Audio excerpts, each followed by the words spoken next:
This episode was pre-recorded as part of a live continuing education webinar. On-demand CEUs are still available for this presentation through all CEUs. Register at allceus.com/counselor toolbox. I'd like to welcome everybody to today's presentation on building resilience. Over the next little while, we're going to talk about what resilience really is, explore the characteristics of resilient people, identify how we can help people become more resilient, and highlight activities which can help people deal with unpleasant events when they happen. So resilience is really a process. It's not just an endpoint or something you do. It's sort of a way of living, and we're going to talk about that. Now, for those of you who are, as old as I am, you probably remember Weeble Wobbles. And this is kind of what we're talking about. Weebles wobble, but they don't fall down. You can push them down. You can push them down hard, and they just pop right back up. That's kind of what we're talking about when we're talking about resilience. It doesn't mean that life isn't going to knock people down, but they're able to pop back up. Resilience is a process or a lifestyle that enables people to bounce back in the face of adversity. A dynamic process encompassing positive adaptation within the context of significant adversity. So resilience is not going to be the same across situations. Resilience means you have this toolbox of tools and you're capable of using them and implementing them when necessary.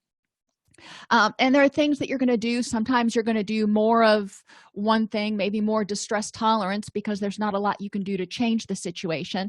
Other times you may do more problem-solving skills or interpersonal effectiveness and garnering that social support, depending on the situation. But resilience means that you've got a full toolbox and you've got the energy to implement those tools.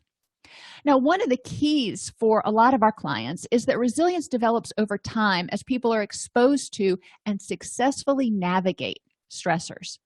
So if children are raised in an environment where they never are exposed to adversity, where they always get their way, where they always win, where they always this, then when adversity comes and they can't control it, they may not have developed the skills to be able to get into their wise mind and have problem-solving skills and tools in their toolbox in order to, deal with that stressor.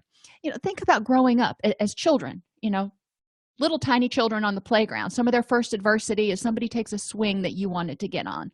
That's not a big thing in our lives now. Obviously we're not going to get upset if somebody steals our swing, but to a 3-year-old, that's a big deal. So having the 3-year-old figure out how to successfully navigate not getting something that they wanted, or falling down and skinning their knee, or something else that happened, they come through it, they realize, okay, I can handle this. Now, we don't explicitly talk with 3-year-olds about the tools that they use to get through things, but as children grow, we talk more and more about how they're taking part in solving those problems and dealing with adversity.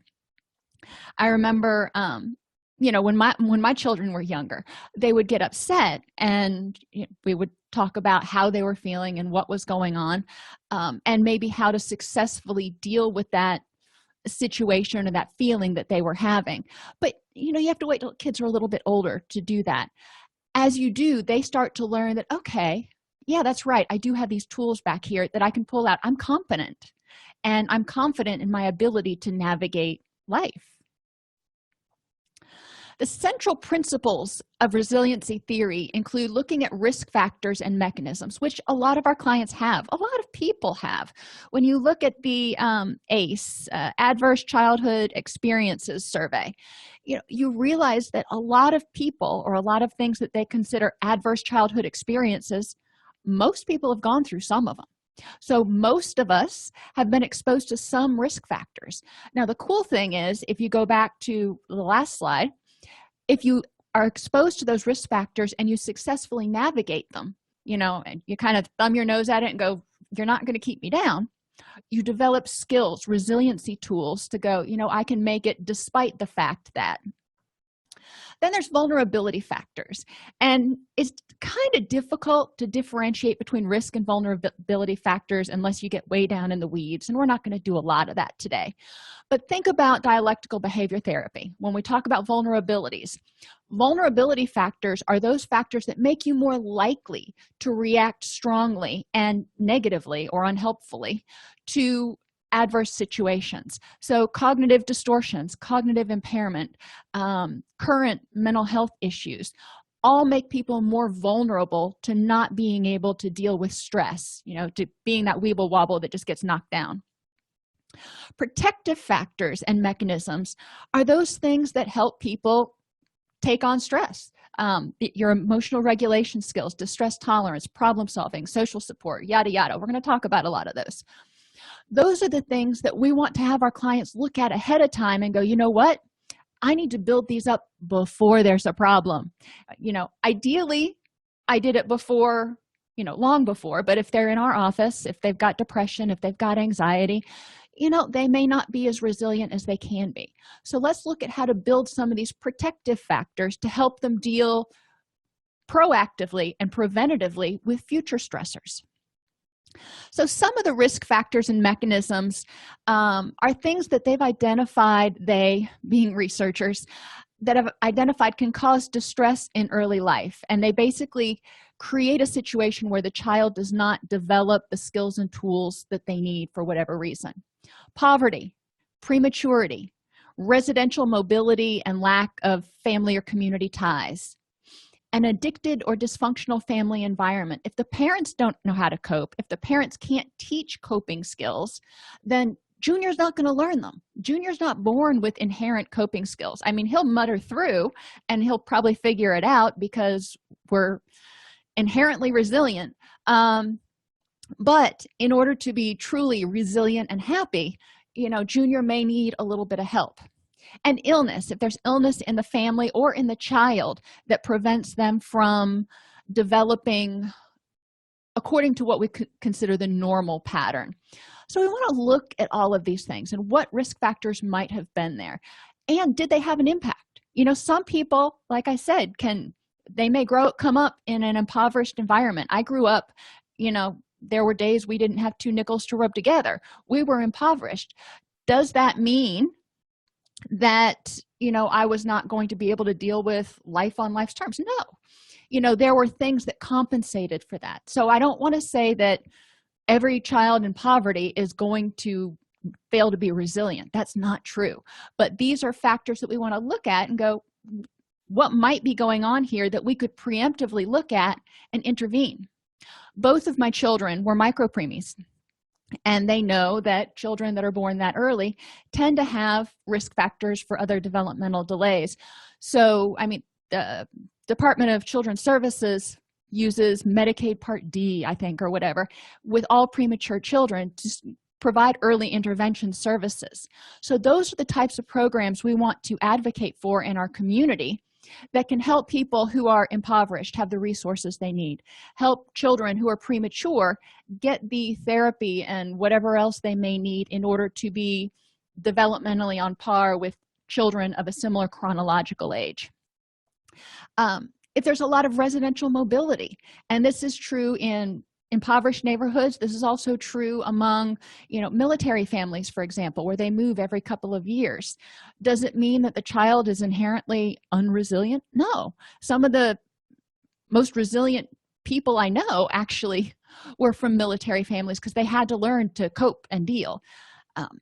Addicted and dysfunctional families, like I said, you don't learn coping. So these are all things that when we're doing our assessment, we can look at, we can see what may have gone awry. When I look at resiliency, though, when I'm looking at an adult client, I don't focus really here. This is where I look at for prevention efforts, for grants, for going out into the community. What I'm looking at when I'm talking to adult clients is addressing any current vulnerabilities they have and any current preventative factors we can bolster. Vulnerability factors are those traits, genetic predispositions, or environmental or biological deficits which may cause heightened response, sensitivity, or reaction to stressors, which is basically a long way of saying emotional dysregulation if you want to kind of distill it way down. People with cognitive impairment, for example, fetal alcohol spectrum issues. And it's on a spectrum, so you may have people who have just a mild impairment to major impairment. Lack of social support. People can only deal with so much and carry so much on their own shoulders before they have to ask for help. So if they don't have social support, they may be at that breaking point. Emotional dysregulation, whether you want to consider it wherever you want to think about how it comes to be, if they have difficulty regulating their own emotions, then when life comes at them, it's going to be whatever life threw at them times 10. Ineffective coping skills, they never learn them. The great thing is they can learn them now. Mood or addictive disorders in the person. So if they're already depressed or anxious, they're going to have a more difficult time dealing with life on life's terms. And as you all know, poor physical health, pain, especially chronic pain, makes it more difficult for people to deal. Poor nutrition, you're not giving your body the building blocks to stabilize and be happy and make all the neurotransmitters and hormones it needs. Hormone imbalances, your sex hormones, your thyroid hormones, these can all make people feel anxious or depressed and will make it harder for them to deal with new stressors as they come in. And lack of quality sleep. So these are things, just from the get-go, we can look when we're talking to our clients and we can say, all right, where in here, what small changes can we make in here to start mitigating these vulnerabilities? We might not be able to eliminate them, but we can start teaching some effective coping skills. We can start, maybe they need to see a psychiatrist to try antidepressants for a short course to get the energy to do what they need. But we can start looking here and saying, okay, here are some relatively easy, positive, forward changes. When we start doing that, we give hope. And what is hope but energy to bounce up? Hope is something that fuels resilience. Protective factors and mechanisms enhance or promote resistance to stressors. Rudder, 1987, and there's some resources in your class if you want to read some of the academic articles, suggests that protective mechanisms may operate in one of 4 ways. Reducing the impact. So when something bad happens, the person can deal with it, and instead of it knocking them completely down, it just kind of brings them to their knees for a second and they get back up. Reducing negative chain reactions to risk factors. So when something negative happens, protective factors can step in and prevent further harm. Yes, it knocked you down, but it doesn't mean you need to go out and start drinking again. But it doesn't mean you need to self-injure. But it doesn't mean, okay, so we're going to take all those secondary reactions that, to the stressor that may be unhelpful reactions to stress, and protective factors say, okay, let's do something different. They can promote resiliency traits such as confidence and competence, and it can set up new opportunities for success by having people look at things a little bit differently and go, okay, I lost that job. Now I can look at it as a complete failure and a devastation and yada yada, or I can look at it as a new challenge, a new opportunity to succeed. And I can figure out, now that life has handed me lemons, I can figure out how to make the best darn lemonade possible. There are 2 types of protective factors, and assets, which are things that reside within the individual, and resources like social support, community-based opportunities to learn and practice skills. And this can be in if you have prevention groups or intervention level groups. It can be volunteer opportunities. It can be a whole bunch of things that offer people the opportunity to practice these new resiliency skills and challenge their cognitive distortions and whatever it is that you're talking about in therapy. And one of the things I ask a lot of my clients to do is, when we talk about a new skill in group or in individual, I say, okay, how can you use this? Where are you going to have the opportunity to use this over the next week? And I encourage them to keep a log, and they review that the next time they're in group or in session. I it's one of the first things I ask. I say, last week we talked about addressing your all or none thinking by looking for exceptions. So tell me 3 times that you did that last week, and how did that work? So I really want to make sure that they don't just talk about it and then go off into life itself and not actually implement it. So we want to encourage people to learn and practice. And wellness programs that support biological health, and that's just a really big garbage term for, think about Maslow's hierarchy. People need to have health. I mean, like I said, if their hormones are out of whack, they could have some anxiety, they could have some depression, and this is not just estrogen, this is thyroid hormones, testosterone, progesterone, a whole host of hormones that are involved in feeling happy and feeling calm. But they also need good nutrition so they can give their body the building blocks. They need safety so they can sleep at night and not worry that somebody's going to break in, or not be sleeping in their car or on the street. So we need, when I say wellness programs, I'm really talking about that whole set of social service wraparound programs that's essential. Because if you've got somebody who is hungry, in pain, sick, and sleeping on the street, the last thing they're really worried about right now is addressing cognitive distortions. They're worried about getting a roof over their head and being safe. So we want to advocate for people to find resources in the community.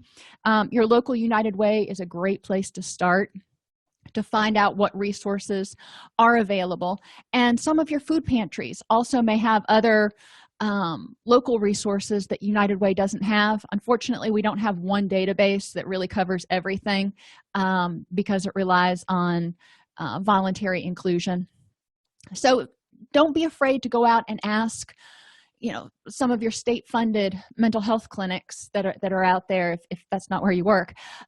Where can I refer somebody who has housing issues or financial issues?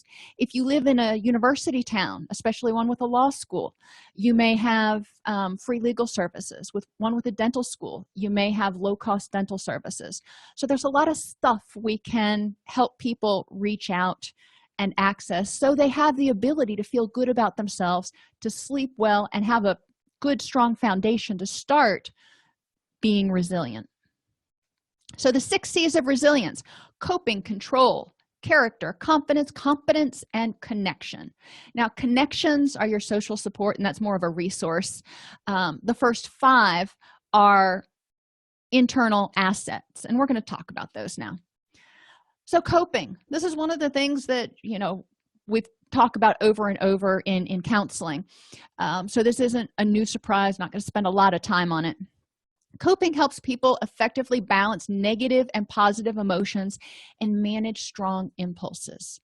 So there are, most of you who've been here before know that I lean more towards ACT and DBT approaches. So emotion regulation is one of those coping skills that helps people prevent or mitigate vulnerabilities. And a lot of times we forget to mitigate. We say we want to prevent it. You want to get good nutrition. You want to get enough sleep so you are physically charged and able to handle life on life's terms. But what happens on those days that you wake up and you're not on your A game? You didn't sleep well. You're feeling like you got hit by a Mack truck. Well, you can't just go back to bed usually and say, I'm going to start over again tomorrow. So how do you mitigate that vulnerability, knowing that day you're going to be a little bit more sensitive to stressors that are going on? Or, for example, if you have a crisis in your family, a death in the family, or something that throws you off kilter, you can't make that go away. You can't prevent that. So when you're having a not on your A game day, how can you mitigate it so you can deal with life as well as possible? And part of that involves self-compassion. I encourage clients to really think about that, because they tend to overlook self-compassion. They're like, I'm just going to put my head down and muster through. And I'm like, well, that's great, but you got to be kind to yourself. What would you tell your best friend? What would you want to tell your best friend to do in this situation? What would you tell your child to do? Well, let's look at that, because clients are typically more compassionate with other people. We want to help them learn distress tolerance skills, because a lot of people don't have them. so they don't have to act in their emotional mind, and develop problem-solving skills. Not everything can be changed. Some things happen. If there's a death, you can't change that. So there's no problem solving there. You can't go back and think, well, let's do some things differently and raise Jim Bob from the dead. Ain't gonna happen. So distress tolerance is more where the person probably needs to focus, and dealing, to enable them to deal with those really strong emotions when they can't change the situation. So how can they accept it, radically accept it is what it is, and improve the next moment? The other next characteristic is control and autonomy, a sense of personal identity and ability to act independently to exert some control over one's situation. This goes back to that acceptance and commitment therapy basis that we talk about a lot. Who are you, and who and what is important to you? So I ask my clients this at the very beginning. I want to know what our destination happiness really looks like. So where are we going? If you're thinking about treatment planning, when a person comes in and they say, I'm depressed, and you say, okay, well, what's your goal? To not be depressed. Okay, well, yeah, but what does that look like for you? Instead of looking at not being something, what are you going to be instead? Tell me what life is going to be like when you reach this goal. What's important to you? If you only have, a certain amount of energy, and you have all these things coming at you, and you've got to pick and choose what to spend your energy on. What are you going to spend your energy on? What is most important to spend that energy on in your mind?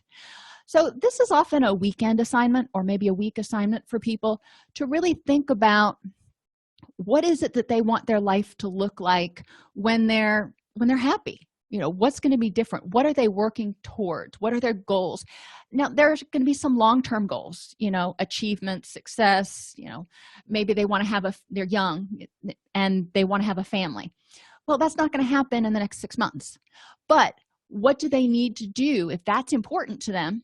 Well, score. Okay, so what do you need to do to get you from here to that point? What things can you do to change in this situation, the situation or reaction to the situation? So all the things that are important to you. You have an idea where you're going. You know what you're going to spend your limited energy on. And then life throws your curveball. And you're like, So what do you do? Well, first thing is I encourage people to ask themselves, what can they change in the situation? If there's a death, like I said, you can't change that situation. It's not going to go away. But if the situation is you're really unhappy in your current job, well, that you might be able to change. Okay, if you can't change the situation, can you change your reaction to the situation? So looking at, if you're really upset about something, I want to validate that feelings are normal. Your body does those for a reason. Fight, flight, and depression or sadness, those are there to help protect you and help you survive. Your initial feeling, totally normal. These feelings that you hold on to afterwards, what is their function, and are they helpful or unhelpful? If they're unhelpful, how can you change the reaction? For example, going back again to if somebody passed away in your family and you're upset that they passed away, and then you spend the next 2 or 3 weeks beating yourself up for all the things you should have done before they died, or should have said to them, or shouldn't have said to them, or this or that or the other. That reaction to the situation, is that helpful? How can you deal with that in a way that uses your energy to get you towards the things that are currently important to you? And there's a process of grieving and forgiveness, don't get me wrong, but I encourage clients to really look at how they're using their energy, and whether they're just stuck and stewing and kind of like flailing around in quicksand, or if what they're doing is a productive way of working through their grief to move forward in their life. Character is the next one, and a sense of purpose and future. So we've been talking about this already a little bit. Purposeful action means making realistic plans for a meaningful life based on what's important to you. So I have clients, if you do it in a group, it can be really fun, because a lot of times clients have some similar goals. So you can put the goals up there on the board, and you can identify some that are common to most people in the room. And you can say, okay, now what are some realistic plans? What do you need to do in order to help you start getting closer to this goal? Maybe it's closer relationships with your family. Okay, so what do you need to do to start working toward that? And it can be going to counseling to deal with your own issues. It can be finding time to spend with the family. You start brainstorming ideas up there. And the cool thing about this is it gets some energy going in the room, and people start saying, okay, I can see how these different things are important, and I might have overlooked this other thing over here. And then they leave the group with a plan, or the beginning of a plan for achieving that goal, that one goal in their life. And then you encourage them to kind of do the same thing for some other goals in their life and bring it back to the next session. So they're identifying where they want to spend their energy. And every time, and I encourage clients to do this throughout the week as we talk about purposeful action, every time they start to get upset, they start to get angry, they start to want to run away, whatever it is, I want them to take a deep breath and just ask themselves, is this reaction getting me closer to or farther away from what's important? Or is this worth my energy? Whatever works for them. And encourage them to really start becoming more mindful of how they use their energy.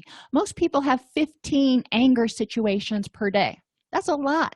That's a lot of energy that's wasted if you get stuck fighting with that anger. So how much more energy would you have to work towards the things that are important if you started letting go of some of the stuff that really was inconsequential, like the person who stole your parking space or cut you off in traffic, or the person who took too long ordering at the lunch line, or whatever it was. And I also encourage them to notice positive forward-moving thoughts and behaviors in themselves and others by keeping a journal. And I ask them to do this at the end of every day, and sometimes at the beginning, depending on the client. What positive forward-moving thoughts did you have today, or are you going to have today, that will help you keep going in the face of adversity? So if they wake up and maybe they're struggling with depression or generalized anxiety, they wake up and they're not having a good day. You know, it's a 3 on the scale of 1 to 5, with 5 being a good day. And you know, they're like, wow. So I would ask them, what positive thought can you start telling yourself that will help you keep going, that will help you be resilient? Again, sometimes there's some compassion in there. You know, all right, this is not the best day, but I can do these sorts of things, or I'm grateful that it's not as bad as it was yesterday. So encourage them to really start looking at their cognitions. They want to have, or I want them to develop a sense of purpose. What they're doing means something, and it's effective. So, you know, the confidence and the character, they're all kind of building on each other. And then there's confidence. You can tell yourself a whole bunch of things, but if you don't believe it, it's not going to do a lot of good. So have them list their strengths. A lot of times when I do this in group, I have them do it on a sheet of paper, and I give them a number, 10, 15. I want you to list 15 strengths that you have. And most people don't get there. And that's okay. And after 10 minutes, I'll call time, and we'll start writing strengths on the board. And I encourage them just to throw out ideas of what strengths would be. And we write those out on the whiteboard. And then I usually take a break, and I say, okay, during the break, I want you to look at what we wrote up on the whiteboard and add strengths that you didn't think of that you have to your list in order to get to that 15. Most of our clients probably minimize their strengths and highlight their weaknesses. So this is one of those times we can start encouraging them to look at their strengths and highlight them and go, okay, I can do this. When they face stressors and they get upset, or they get frustrated, or they have the urge to do something, I encourage them to ask themselves, in what ways does your response to this make sense? You know, if you get fired from your job and you just want to run away, or you want to go have a drink just to forget about it, or you want to scream, that's not necessarily the healthiest response. But in what ways does that make sense? Well, it's an overwhelming stressor. You want fight or flight has kicked in. Your body doesn't want to deal with this right now. So it makes sense. Now, the question is, even though it makes sense, it's not the most helpful response. What would be a more helpful response? So the next question can be, how have you gotten through similar situations? Maybe you haven't been fired from a job before, but you've lost something, or maybe you tried out for the football team and you didn't make it, so you've been disappointed. How have you handled that? And it's not the same. I understand your job puts food on your table and there's a whole lot of other responsibilities that are associated with it. But let's look at some similar situations where you've encountered something that was kind of devastating. How did you get through it?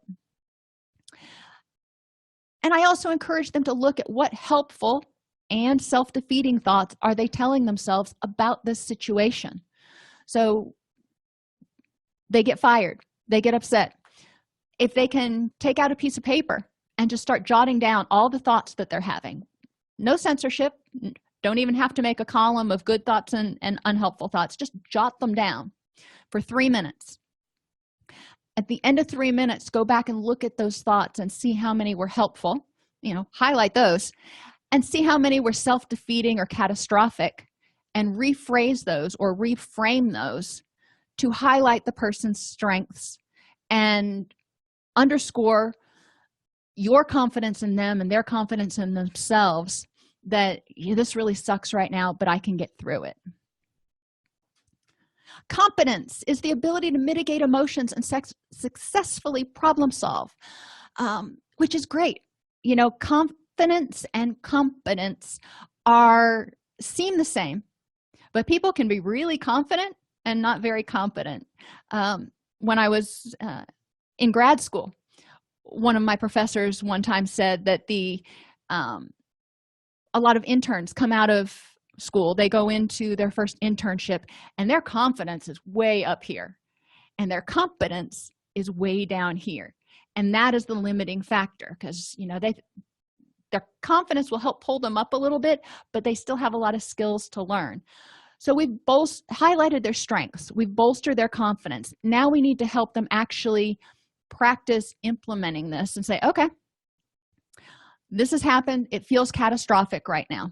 What are your options? What did you do correctly so far in this situation? You took a break, you called for and you asked for help. And what prior successes have you had? How much progress have you made in dealing with your depression or managing your emotions over the past 6 months as you've been learning these new tools? And then we move on to, all right, now we look at your options. What do you need to do? Do you need to use some of the skills we've learned? Do you need to ask for help from someone? Where can you get social support? People who have competence and confidence don't feel ashamed or don't feel embarrassed by asking for help. They're able to say, you know what, I've reached my max here and I need a little bit of support. In order to build competence, we want to help people get out of their own way and allow themselves to take chances. If you don't step out of your comfort zone, then you're never going to know what you can achieve. So encourage people to try it. Try it for an hour, try it for 3 hours. Just see it, just give it a little shot, see how it works. Encourage them to notice what they do and praise themselves for all the stuff that they do well, even if they make some mistakes, and provide constructive criticism to themselves for what they did. So they can go back retrospectively, and look at a situation. They come into counseling on Tuesday and you're like, okay, tell me the most stressful thing that you experienced last week. How did you handle it? What did you do well? And what are you going to do differently or better the next time? And how's that going to happen? I always start out with, what did you do well?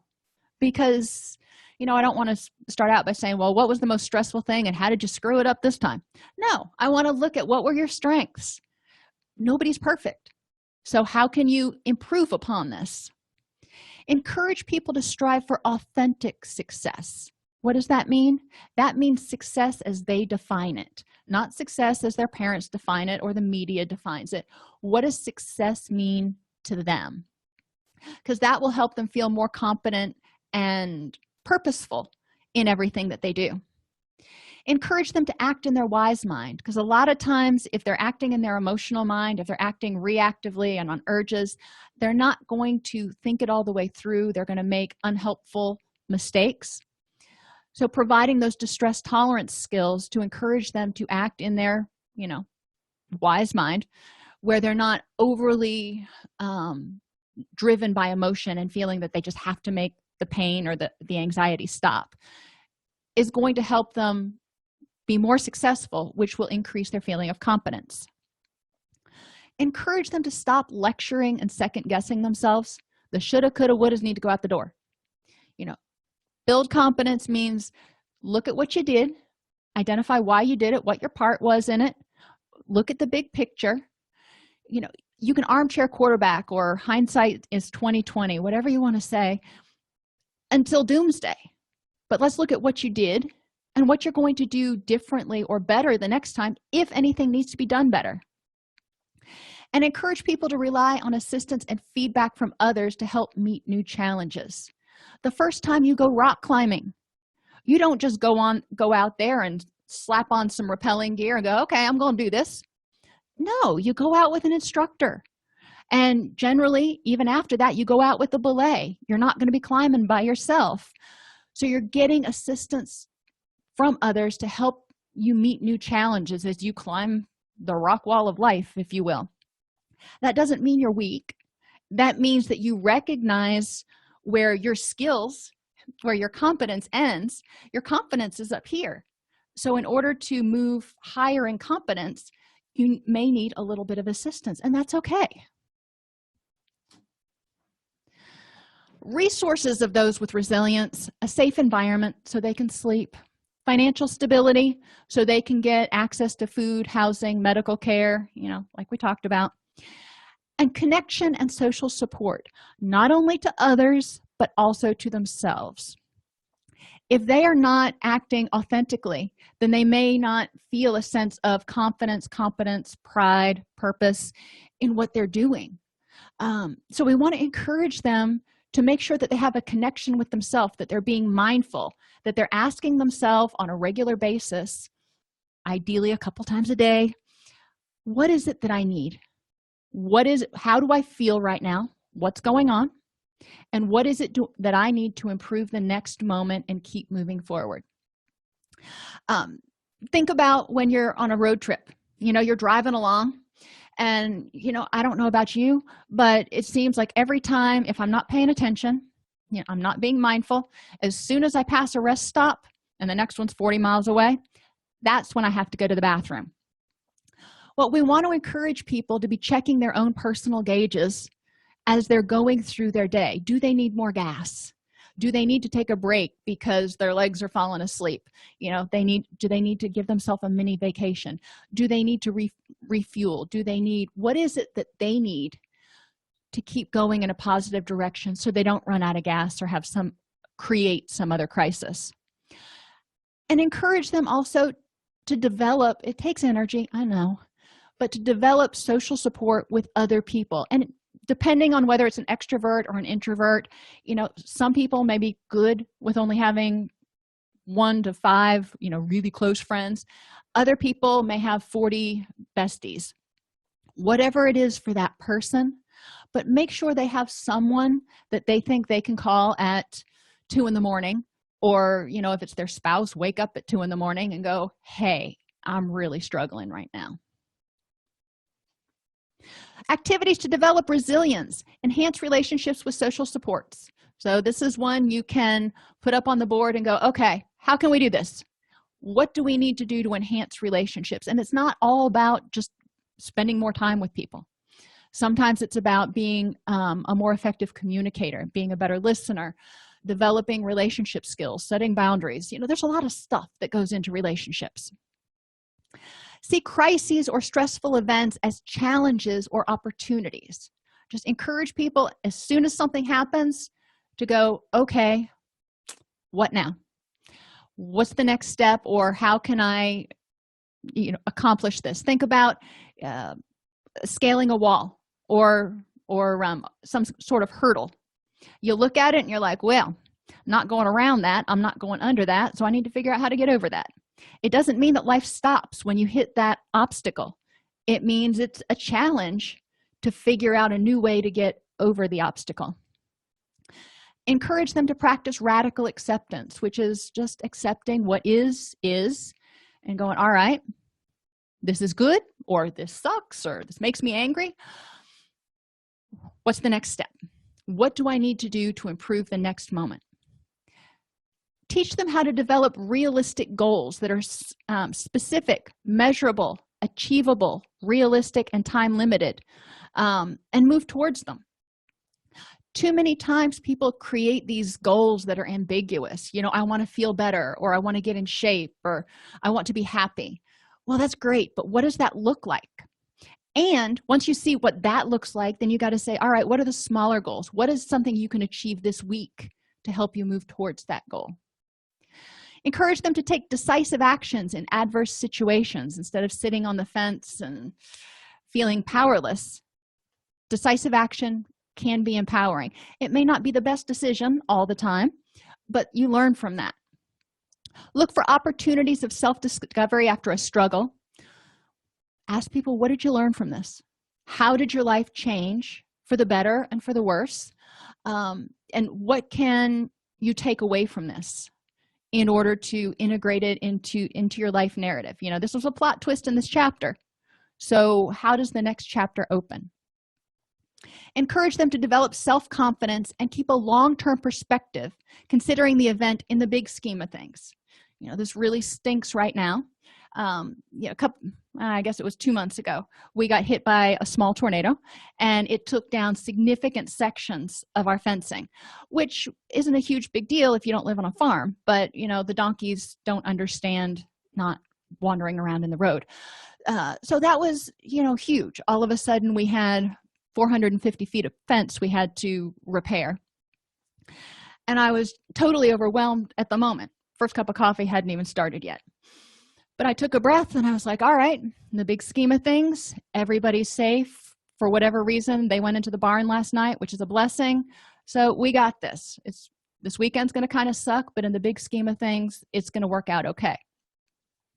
Encourage them to maintain a hopeful outlook and care for their mind and body throughout the process. If they are, think of them as a vehicle.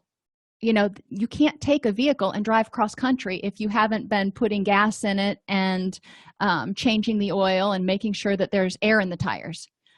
It's just not going to work. So you need to make sure that people are trying to take as good a care of themselves as possible, so when things happen, they've got the energy to deal with it. And encourage people to eliminate drains on their energy reserves. Some things just aren't necessary. Right now, I personally don't watch the news that much because I just find it exasperating. I scan the headlines. I keep up with the bare minimum I need to be what I consider a competent citizen.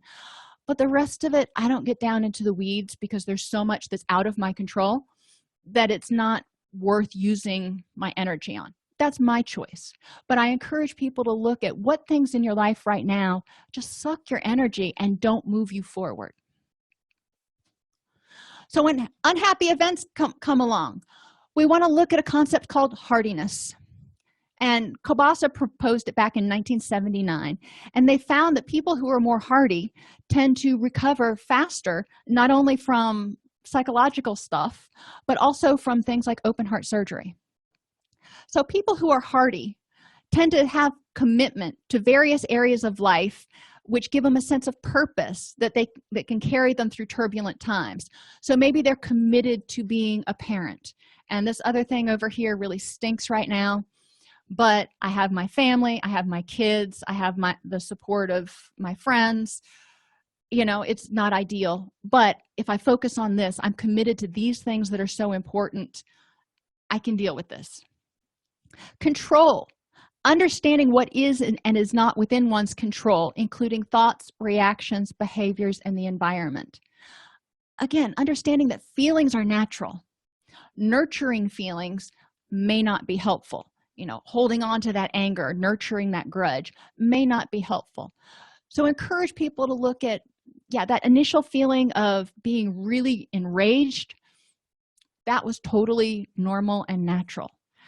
Holding on to it 3 weeks later, how is that helping you?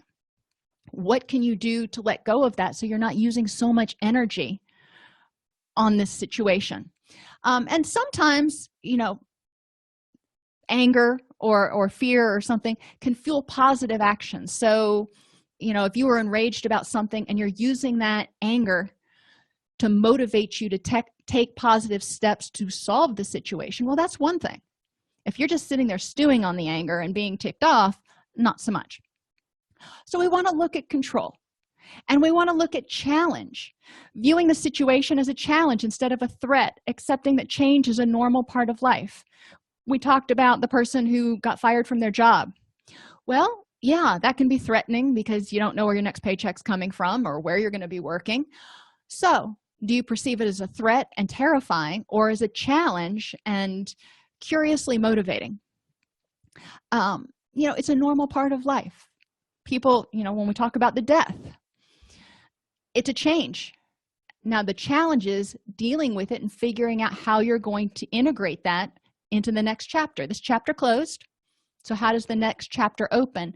If that person was really important in your life, one of the challenges can be, how can you keep that person's memory ever present and pass along their legacy?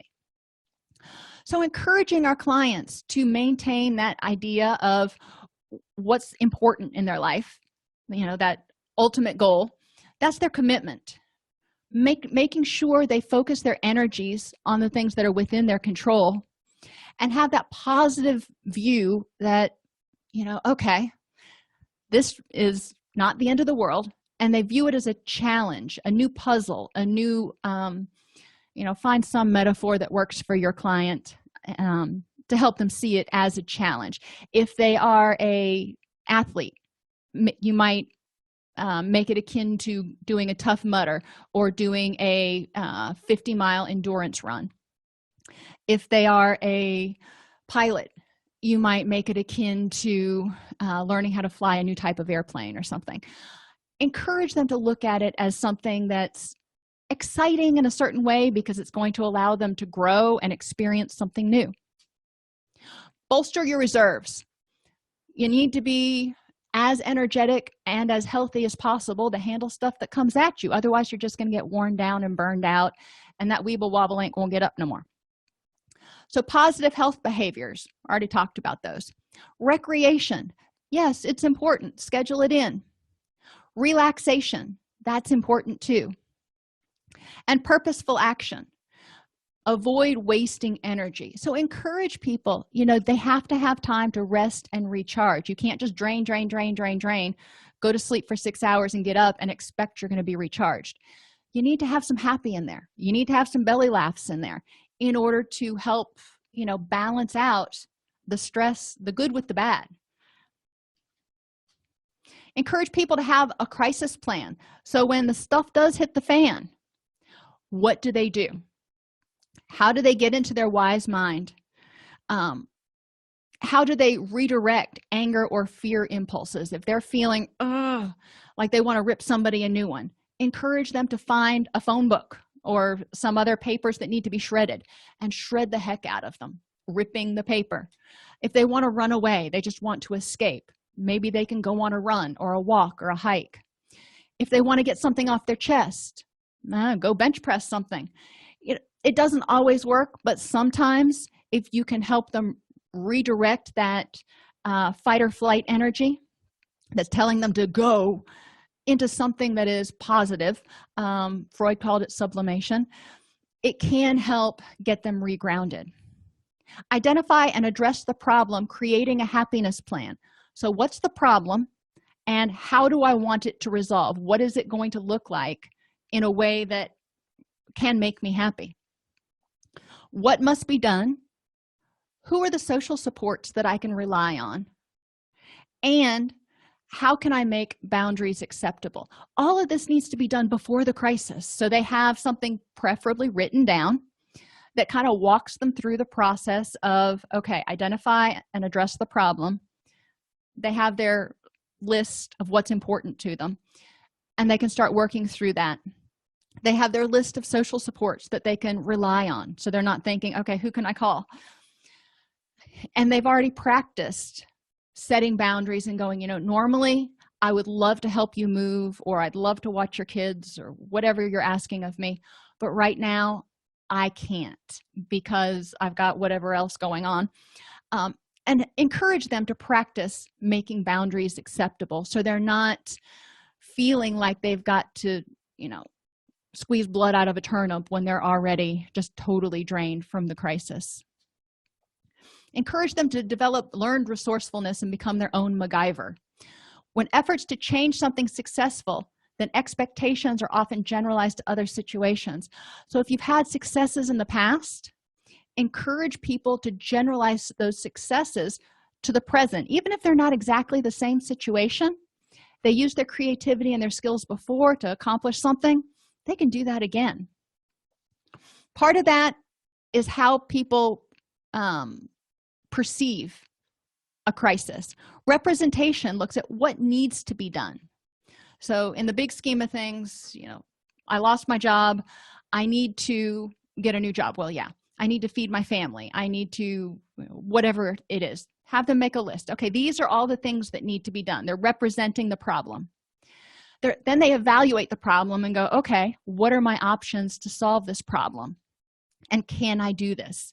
And this is where that positive self-talk and viewing it as a challenge really comes in handy. It's the, yes, I can do this, I've done other things. Maybe their options that are available are not ideal, but if they can view it as a stepping stone, they may not get another $80,000 a year job right away, but if they can get a job and maybe get set up on with some programs to help them get food stamps or whatever. Is it where they want to stay forever? Not necessarily. But is it going to meet their goals of what needs to be done? Yes. And then they can build from there. And the final step, once they have all that out, figured out their options, is to choose one and take action. Throughout all of this, we want them to focus on previous successes to develop that self-efficacy and confidence. Remind them to find others who are similar and have succeeded, other people they know who have lost their jobs or, dealt with death or whatever their current crisis is. Again, encourage them to elicit positive self-talk and supportive statements from other people and from themselves. What did I do? And encourage people to, give them encouragement. And help them manage physiological arousal through radical acceptance and distress tolerance. If they feel like they can't control their own emotions in their own body, they're not going to feel like they can control anything out there either. So if we can help them manage their emotions, we're not going to necessarily help them be happy as a clam, but if we can help them manage it so they don't feel powerless and out of control, then they'll have more confidence that they can keep moving forward. So steps to happiness: support others, take stress breaks, remember your comebacks when things get challenging, identify your strengths and your resources. I tell people to do that ahead of time. Don't wait till life sucks. Make sure that you know that you've got strengths and resources that you can rely on, and go back and look. When you're in crisis, you're not going to remember all the nuances. So do this with a clear head. Take care of yourself physically, even when life sucks, because if you're stressed out and you're miserable and then you're not getting sleep and you're drinking a lot of alcohol and you're not exercising, it's just going to make things worse. So deal with or address the guilt that may come with taking care of oneself physically. Sometimes people feel guilty if they're exercising and, if they're not looking like they are on death's doorstep after something bad happens. But it's important for recovery for them to take care of themselves. Practice radical acceptance, recognizing that each moment is the possibility for a new beginning. What's going on right now is really unpleasant, but in the next moment, what can you do to improve that? What can you do to start moving forward? View adversity as an opportunity for growth, practice optimism, and focus on small positive changes. If they've got generalized anxiety disorder and they're saying, I don't feel like I'm ever going to get better, encourage them to keep a log of how they're feeling during the day. If they're having fewer hours of feeling anxious, that's improvement. If they're having less nausea, it can help them identify the fact that yes, we're not over the hurdle yet, but we're making forward progress, and that keeps the hope and motivation and momentum going. Encourage them to focus on what they can control, such as changing the situation causing the distress. If that's not possible, controlling the meaning of the situation.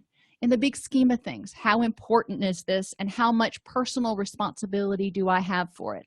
A lot of our clients take everything and it's all their fault, when in reality, there are a lot of other factors contributing to it. So we want to look at what is the meaning of the situation, or control the stress response.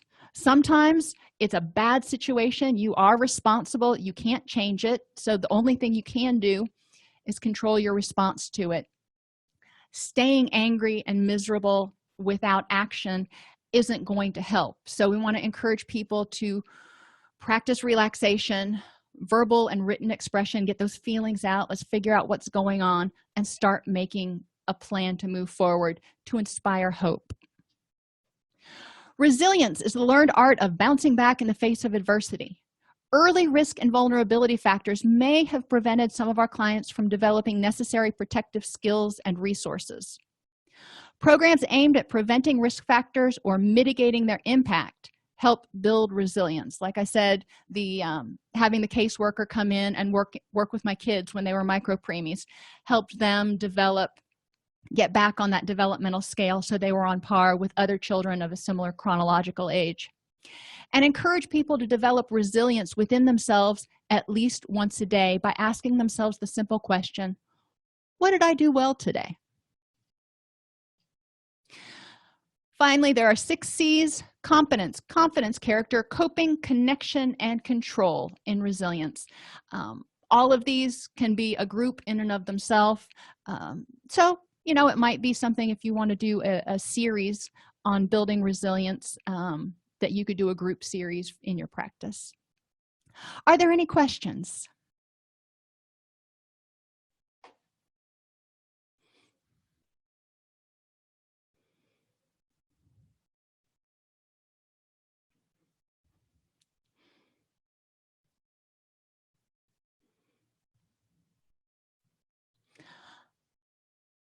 All right, everybody, thank you so much for being here today. If you have any questions, comments, please feel free to email me there, or you can email support@allceus.com and they pass it over to me. Otherwise, I will see you on Thursday.